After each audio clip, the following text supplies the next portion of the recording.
Welcome to e-learning platform, an initiative by Science Park SPPU. Today we are going to cover part 4 under the topic microorganisms. Let us study what we had covered in last session. मागच्या सेशनमध्ये आपण काय केलेलं हे एकदा revise करूयात. We studied kingdom Protista and the characteristics of kingdom Protista. आपण protista सृष्टीची गुणवैशिष्ट्ये बघितली.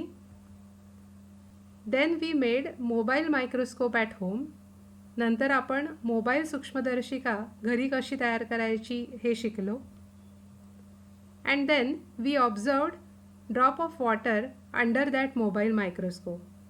आणि नंतर आपण तो पाण्याचा थेंब मोबाईल मायक्रोस्कोप खाली सूक्ष्मजीव कुठले दिसत आहेत यासाठी बघितला. Today's subtopics are the 5 kingdom classification of living organisms, remaining 3 kingdoms, that is fungi, plantae and animalia, and next subtopic is classification of microorganisms. आपण उरलेली सृष्टी बघून घेणार आहोत. कवके, वनस्पती विश्व आणि प्राणी विश्व आणि सूक्ष्मजीवांचे वर्गीकरण. Let us now start with fungi. कवके सृष्टी आपण आता समजून घेऊया. What are the characteristics?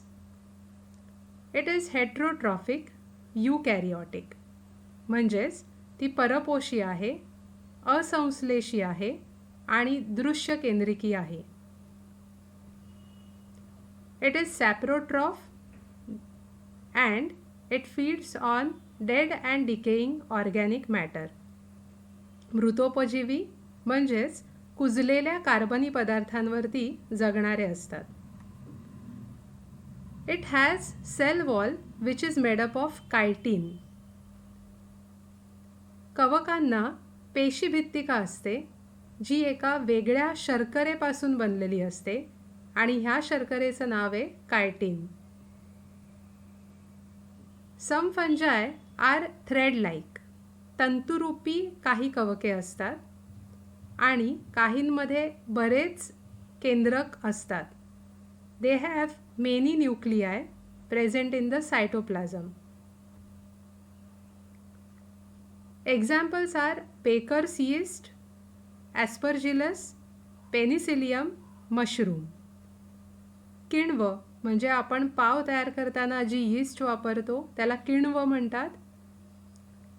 जी मक्यावरती येणारी कवक असतं त्याला आपण ॲस्परजिलस म्हणतो. आणि पेनिसिलियम आणि मशरूम म्हणजे ज्याला आपण भूछत्रे म्हणतो ती. These are few pictorial examples. Yeast starting from the left, then agaricus which is a type of mushroom, and then aspergillus and penicillium. काही फोटोमधून उदाहरणं दाखवली आहेत. यीस्ट म्हणजे किण्व, ॲगॅरिकस हे एका टाईपचं भूछत्र आहे आणि ॲस्परजिलस आणि Penicillium. Now let us perform one activity.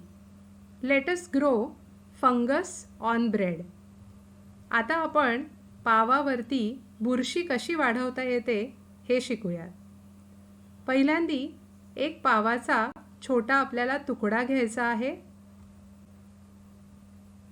आणि हा तुकडा आपल्याला एका डब्यामध्ये किंवा एखाद्या झिपलॉकच्या बॅगमध्ये आतमध्ये ठेवून द्यायचा आहे. Take a slice of bread and keep it inside a ziploc bag. Keep this ziploc bag in warm conditions. He ziploc bag किंवा ज्या डब्यात तुम्ही ठेवलं असेल हा डबा तुम्हाला थोड्याशा उबदार जागी ठेवायचा आहे. After 2-3 days you will observe that the fungus has started growing on this free piece of bread. 2-3 दिवसांनंतर तुमच्या असं लक्षात येईल की ह्या पावाच्या तुकड्यावरती बुरशी वाढायला लागलेली आहे. Result is going to look something like this. Result असा दिसणार आहे ज्याच्यावरती पावावरती थोडेसे पांढरे आणि काळपट ठिपके दिसणार आहेत. If you watch it closely you will also be able to see some stem-like structures and some spores on the top of it. This can be seen using any magnification glass. जर तुम्ही भिंग घेऊन बघितलं तर तुम्हाला जवळून बघितल्यानंतर काही spores आणि काही छोटे छोटे दांडे असे ह्या पावावरती वाढलेले दिसतील. हीच बुरशी आहे. Now let us make a slide of this bread mold. आता आपण काचपट्टीवरती ही बुरशी ठेवून सूक्ष्मदर्शिकेखाली बघण्यासाठी तयारी करूया.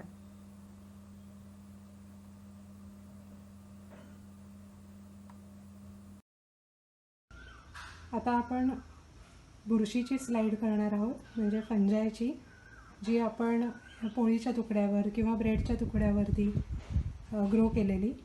मी केकच्या तुकड्यावरती ग्रो केलेली. तर आता आपण त्याची स्लाइड करूयात आणि मायक्रोस्कोप खाली बघूयात. याच्यासाठी लागणारं साहित्य आहे स्लाइड, कवर स्लिप, ड्रॉपर, थोडंसं पाणी आणि आपला फंगसचं स्पेसिमेन आणि मायक्रोस्कोप.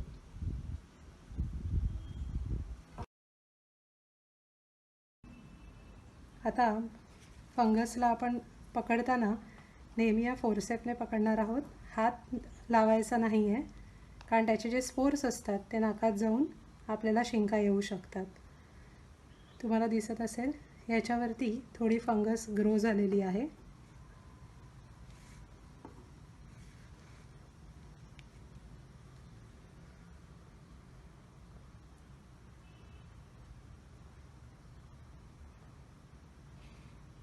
ती फंगस आता आपण स्लाइडवर घेणार आहोत.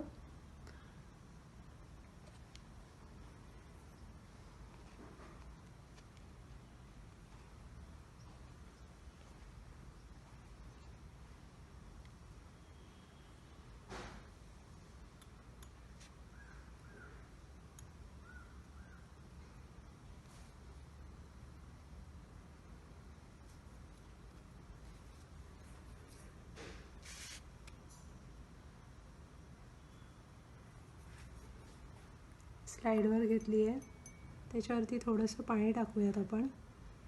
शक्यतो माझ्या ह्याच्यात केकचा पीस आला आहे, तसा पीस येऊ देऊ नका पोळीचा किंवा पावाचा, फक्त फंगस येऊ देत.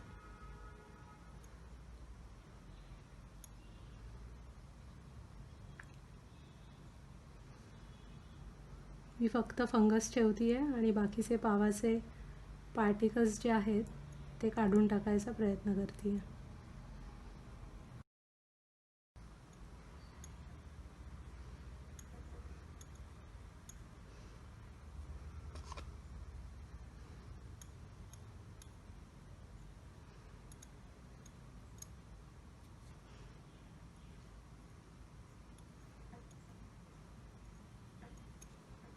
ओके, आता ह्या स्लाइडवरती फक्त फंगस आहे, डोळ्यांना काहीच दिसत नाही आहे. थोडंसं पांढरं पांढरं स्टिकी थ्रेड लाईक आहे. आपण मगासारखीच कवर स्लिप ठेवूयात. एका साईडला आधी टच करून मग हळूहळू हळूहळू आपल्याला खाली सोडायची आहे. आता आपली स्लाइड रेडी आहे. तर ही स्लाइड आपण मायक्रोस्कोप खाली बघूयात.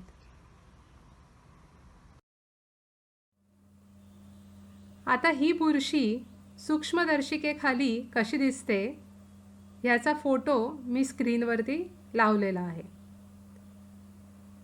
दिस slide of bread mould looks like this as in the photograph under microscope. If you can observe, there is a sporangiophore and some spores which has come out of it, and also the stalk of this fungus. जर तुम्ही नीट बघितलं तर काही spores तुम्हाला ह्याच्यामधून बाहेर येताना पण दिसत आहेत आणि त्याचा छोटासा जो दांडा आहे तोही दिसतोय.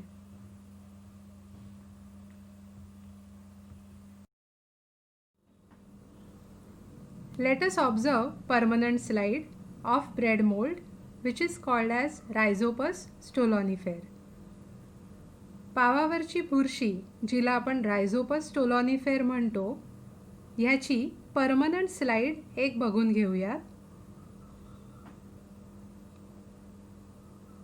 This is how it looks under microscope. Microscope खाली दिसणारी लेफ्ट साइडला इमेज आहे. Now this structure of this bread mold is as in the picture diagram given. It has root-like structures coming out from hyphae and from hyphae stem-like structure which is called as sporangiophore emerges out. Spore sac is called as sporangium and from this sporangium many indefinite number of spores are released. These spores when settle on any bread or any material which provides food, then the cycle of germination and then again new formation of fungus begins. आता ह्याची रचना कशी आहे ते जाणून घेऊयात. ह्या बुरशीला खाली तंतुमय मुळं असतात ज्याला आपण मुलाभ म्हणतो.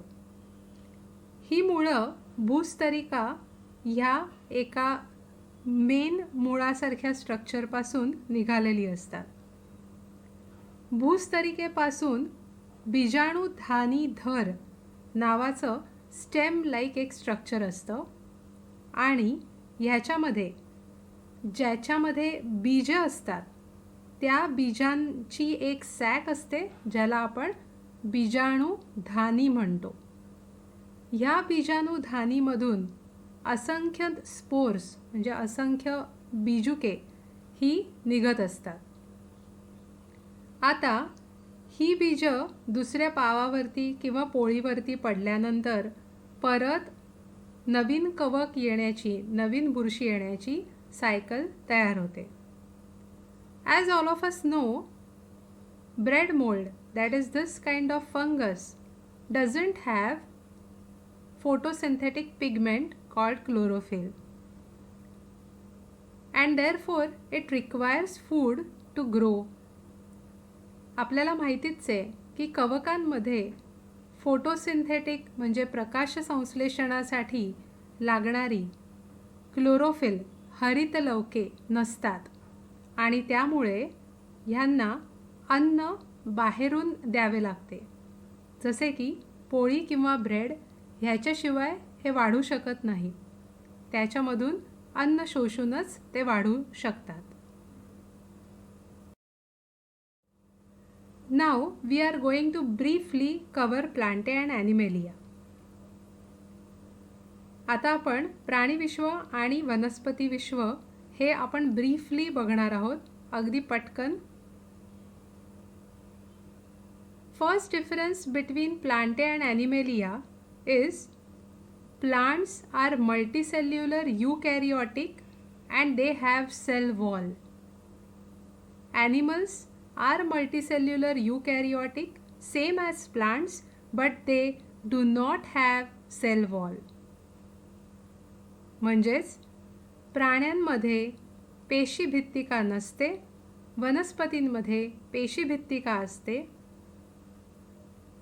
आणि हे दृश्य केंद्रिकी आहेत आणि अनेक पेशींचे बनलेले आहेत.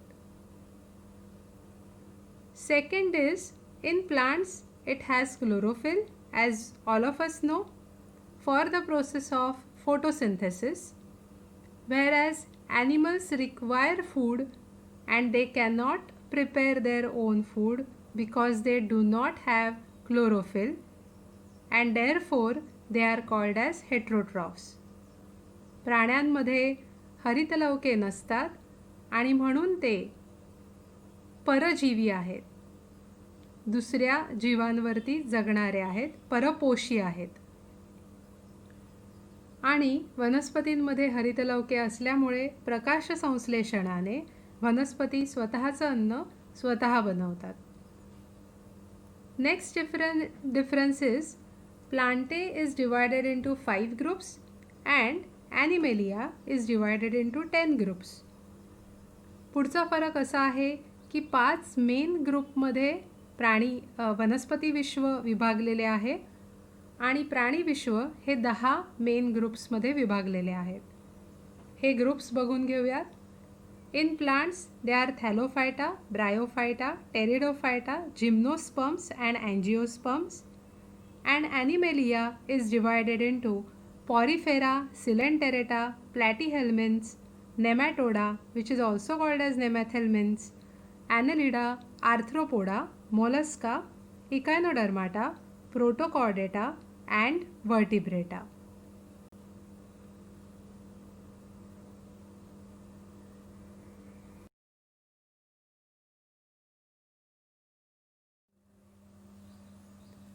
Now let us begin with classification of microorganisms. Microorganisms are divided into two major groups, prokaryotes and eukaryotes.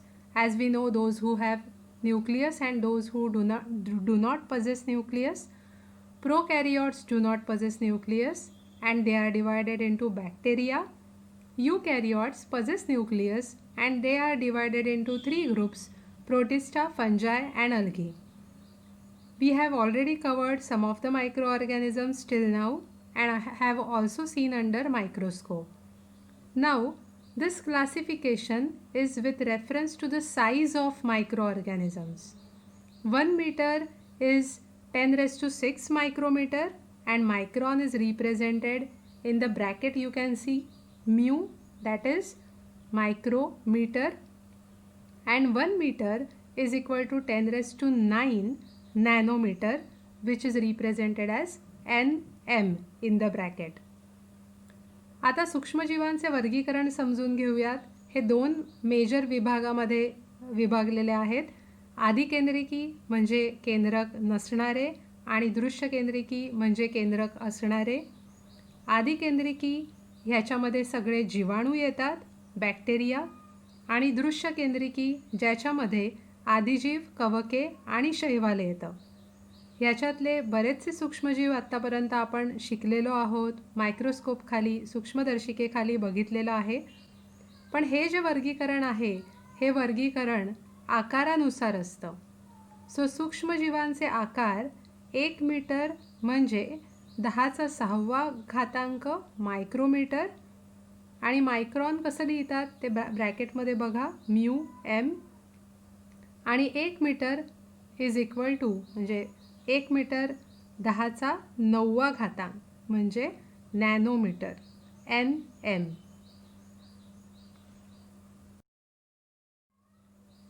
Now let us observe microorganisms with ruler under microscope.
Now we will revise what we have learnt in today's session.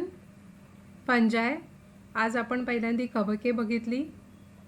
Then we made bread mold, that is we grew fungus on the bread. त्याच्यानंतर आपण पावावरती बुरशी वाढवण्याची activity केली. Then we observed the same fungus under microscope. त्यानंतर आपण ही बुरशी सूक्ष्मदर्शिकेखाली बघितली. And then we studied remaining kingdom Plantae and Animalia. नंतर आपण उरलेली सृष्टी म्हणजे प्राणी आणि वनस्पती सृष्टी बघितली. Then we classified microorganisms according to their size. आणि त्यानंतर आपण सूक्ष्मजीवांचे त्यांच्या आकारानुसार वर्गीकरण कसे केले आहे हे शिकलो. सबटॉपिक्स फॉर नेक्स्ट सेशन आर, पुढच्या सेशनचे काही सबटॉपिक्स हे आहेत. क्लासिफिकेशन ऑफ मायक्रो ऑर्गॅनिझम्स, सूक्ष्मजीवांचे वर्गीकरण आपण कंटिन्यू करणार आहोत. हार्मफुल मायक्रो ऑर्गॅनिझम्स म्हणजे उपद्रवी सूक्ष्मजीव. यूजफुल और फ्रेंडली मायक्रो ऑर्गॅनिझम्स म्हणजे उपयोगी सूक्ष्मजीव. आणि medicinal use of micro organisms म्हणजे सूक्ष्मजीवांचे काही औषधी वापर आहेत हे आपण शिकणार आहोत. We may cover some of the subtopics of these topics in the next session. Thank you.